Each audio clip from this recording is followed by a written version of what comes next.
Hi folks, welcome back to the kitchen. Today, I'll be diving into the intricate realm of coffee with Graham from Monigrams Coffee Roasters. Not being a coffee drinker myself, Graham, a legend of the local Java scene, couldn't wait for the chance to introduce me to an abundance of choice and flavor in one of the world's most popular beverages.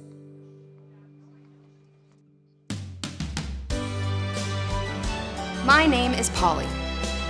Growing up, my family didn't spend much time cooking together, and I never inherited a cookbook of time-honored recipes.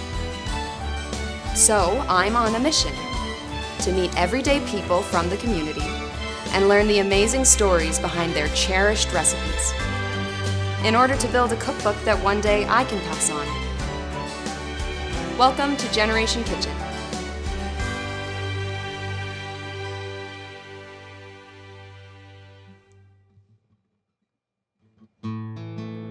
I think coffee has an important part in people's lives for a lot of different reasons. I mean, it tastes great. It's got a little bit of caffeine, so it's a good pick-me-up. Generally, when you're having a coffee, it's in a sense of community, whether that's at the office, whether it's at home, whether it's at a cafe. When you're with someone having a coffee, you're somewhere that you want to be. It's convivial. I fell into the trap of starting at the wrong end of making better coffee the same as just about everybody else did. I got an expensive brewer, and then I got a more expensive coffee machine at home. And then I realized, oh, I should have a grinder. I thought that was going to change the game. Then I got a hold of really good coffee from a local roaster. In any way that I used it, French presses, I went to pour-overs and AeroPresses, the coffee was what mattered. I ended up with a roaster in my basement, trying to do the best coffee I could just for myself and some friends, and that just got carried too far as a hobby, and now we do it as a business. The biggest thing we missed when we were fully shut down is the hubbub, the casual connections that you can make, or even the long conversations you might have within the shop. When we face lockdowns and a gradual reopening, we only then become aware of how important some of the primary, secondary, even tertiary contacts are. That is something that you didn't realize you were missing until it was gone and you got a little taste of it back.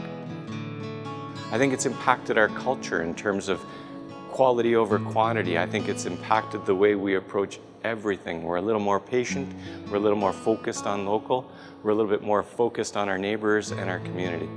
Everybody deserves to have a great cup of coffee. We can help. For today, you'll need some freshly roasted coffee and some water. I can't wait to get started. Let's go. So what do we do first? I think we were going to do a pot of coffee using a little bit of a brand X from the grocery store. Okay. And then compare that later to some of the things we can do here. Okay, wonderful. And so this is a pretty classic way to brew coffee at home, right? This is kind of where everybody seems to start, with a coffee maker they picked up somewhere or got handed, and then they go to the grocery store, they get some coffee, put it in there, and make coffee. All right, so this looks like it's about finished. And so what are we comparing this to? While that finishes up, I want to just have some fun with you. I want to show you that with a hammer, some fresh coffee, and one of those masks, that we can get you a cup of coffee that'll beat that one. Okay. Let's try. Do it. All right, we've got a hammer. We've got coffee beans. And just the one mask? Just one is good. All right. I'm thinking if you put the mask on top and pound it through, you won't lose as many beans flying off the board. That's a great idea. All right. All right. You want to do some pounding? Oh, I'm nervous to hit your fingers. Give it a go. All right.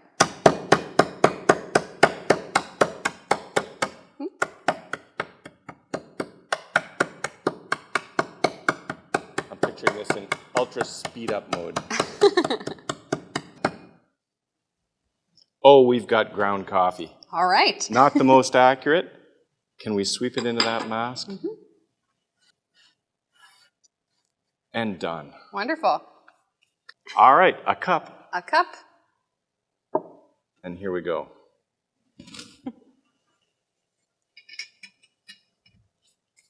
Now, ground coffee is not going to be tiny little bitties and big chunks like we prepared here. Mm-hmm. We can be a little bit more accurate than what we do with a hammer, but you should still taste a difference, and I think you're still going to prefer it. All right. Coffee takes a few minutes to do properly. Usually we're shooting for about 3 or 4 minutes in whatever method we're making. Even when I use one of these brewers, I'm trying to get a pot of coffee made in 4 or 5 minutes. Right.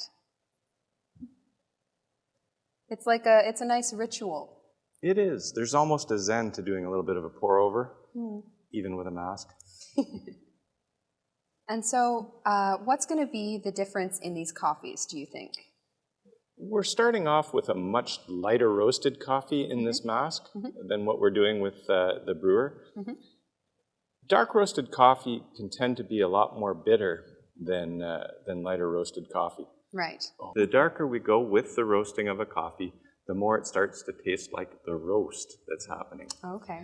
And sometimes we'll say that the most expensive coffees that we try and source from farms all over the world, and some of the less expensive coffees, if we roast them both to such a dark point that that's all you're tasting is the roast, you won't be able to tell them apart.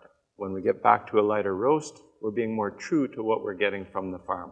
Okay. We often say that what we see from the farmer is probably 80% of whether or not we can get you a good cup of coffee.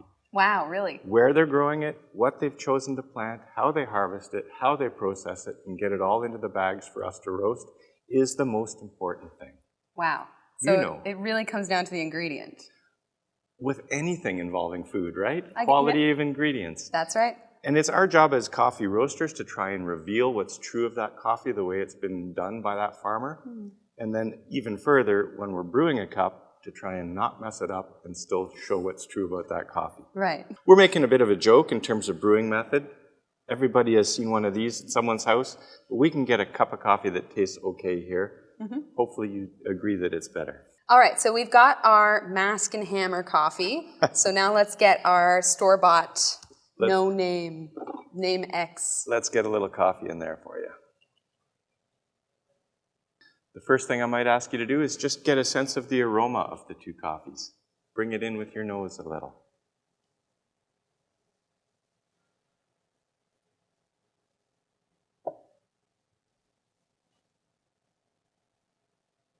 Oh yeah, there's a huge difference already. This one's going to smell more like the roast, like I was describing. Yes. Give it a little sip, all right. See what you think, and then compare here.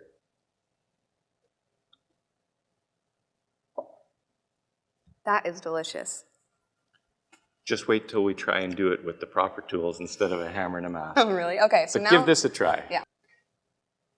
Lots of people love that kind of coffee, but I think I can bring them over to the light side. I totally agree with you there.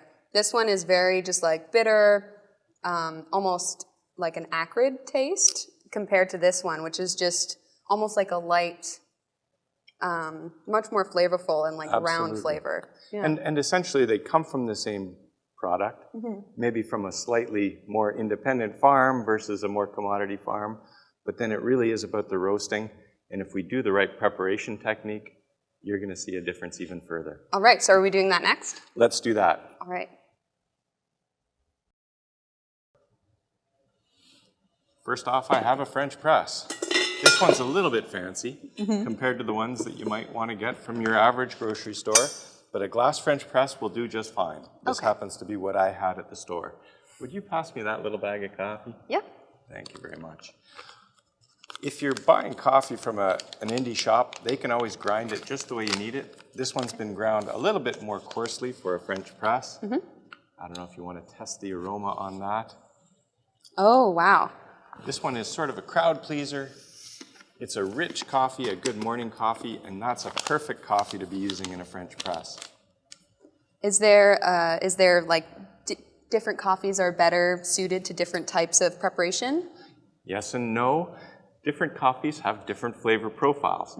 And much like I would say in the wine world, there are great wines on their own, great wines with wine and cheese, and great wines with a barbecue. Right. There are coffees that suit the morning and a pastry, and there are coffees that suit a light, refreshing coffee in the afternoon.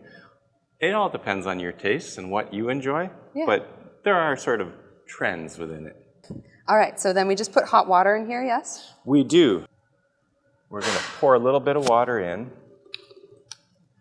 And we're just going to give it a little stir. You can see that when it's fresh coffee, we get a little bit of blooming, a little bit of opening up of the coffee. Oh, yeah. The coffee, when it's freshly roasted, is trapping some of the carbon dioxide inside the coffee, and we want to get some of that out of the way. I sometimes say that everything you smell in a bag of coffee has already come out of the coffee. It can't be in your cup anymore. Interesting. So that's good to go. We're just going to top it up, throw the lid on, and let that sit for about 3.5 minutes, and then we'll give it a plunge. Okie doke. While that's happening, we're going to try and make some other coffee. Let's get ready to do a little bit of a pour over. All right. This is my pour over kit. It's really just a filter holder and a little pot to collect it. Okay. We're going to get a little bit of coffee in there. And is this the same kind of coffee as we have over here? This is a slightly different one. This one's from a farm in Guatemala. The one in the French press is from a farm in Brazil. Oh, okay. How much coffee would we be using in a pour over? Or any coffee, I guess? We could talk about equipment a little bit. I would like to see you using a scale. Oh. And so how much coffee you're going to use will depend on how much water you're going to be adding. If you wanted to be really rule of thumbish about it, we could do a couple of heaping tablespoons for every mug of coffee we're doing. That'll get you there, but that time that you get the best cup you've ever had, you're going to want to be able to repeat it. Yes. And the scale helps with that tremendously. That's so smart. So this one has a little timer I'm going to run. Oh, nice. And similar to the French press, all I'm going to do here is add a little bit of water, get a little bit of the degassing happening, getting some of that initial bloom. You're only going to see that happening with a fairly fresh roasted coffee. While that settles down, I'm just going to press this down. All right. It's such a reliable and basic way to make coffee. One of my favorites. And now, is there anything special about water when it comes to making coffee, or is it all about the beans? Water is really, really important when you come down to getting a cup of coffee made. If you live somewhere like we do with a lot of hard water, you're better off either using a little bit of perhaps Brita filtered water at the beginning. You might get to the point where you're buying distilled water and adding packets of minerals that are tailored for coffee. Some people like the reverse osmosis systems. It's all good. So I really just want you to kind of do a spiral motion from the out to the in and back out. Out. Fairly slow. Just don't overflow the filter. And back out. We're going to take this one up to 520 grams. I was using 32 grams of coffee. Okay. So that ratio is something you are very specific about? And anybody who's roasting coffee in your neighborhood will tell you what ratios they like for their coffee. Right. Just ask. And so we talked a little bit about the differences between these coffees, but I noticed you mentioned where they come from, specific farms. So what goes into your process for choosing a coffee or choosing a farmer to work with? We tend to bring in samples from farms and areas that we're already familiar with. And in the end, the coffee for us needs to be a relationship with the farmer so that we're doing a good service to that farmer in terms of highlighting the product that they're preparing. Right. I want to be able to talk to that farmer, even if it's through Google Translate. I want to have a picture of him. I want to know what his importance is to his community there. That's such a caring way to go about sourcing your coffee. It can make a difference. Typically, we're spending more for our coffee than we would if we weren't doing that, but that seems to be worth it to me. Yeah. That's going to drip down for a little bit.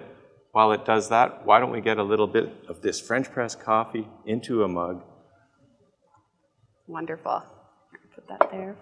When I use a French press, I like to let it settle down a little bit after you've pressed, and then just pour gently. Try not to get too much of the general agitation from the bottom. That's going to be super hot. All right. With most coffees, we're recommending a temperature for the water when we're brewing that's really just off the boil, very much like making tea. Yeah. So the difference between a French press and the pour over, why would you choose one over the other? I think it comes down to preferences on the flavor profile. Each of them has a slightly different flavor to them. French presses are big, rich, bold cups of coffee. These are a little bit more refined, a little bit cleaner, a little bit brighter. Okay. But again, you should be able to try all these methods somewhere that is preparing them for you before you decide which one you like at home. Try the coffee you think you'd like, prepared the way you think you might want to try it at home. But these are not expensive methods to start with. Mm-hmm. Yeah, very accessible, I would say. I think this one's ready. All right. I'm just going to take this away and we'll give it a taste. Wonderful.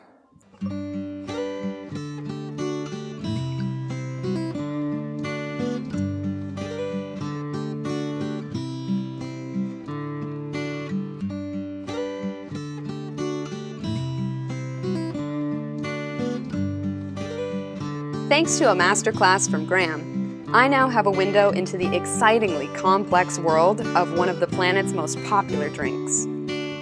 Like so many of the most delicious and simple recipes, for coffee, it's all about starting with the finest ingredients. Whether as a morning pick-me-up, a reason to chat with friends, or a pairing for after a great meal, the perfect cup of coffee can make good things great.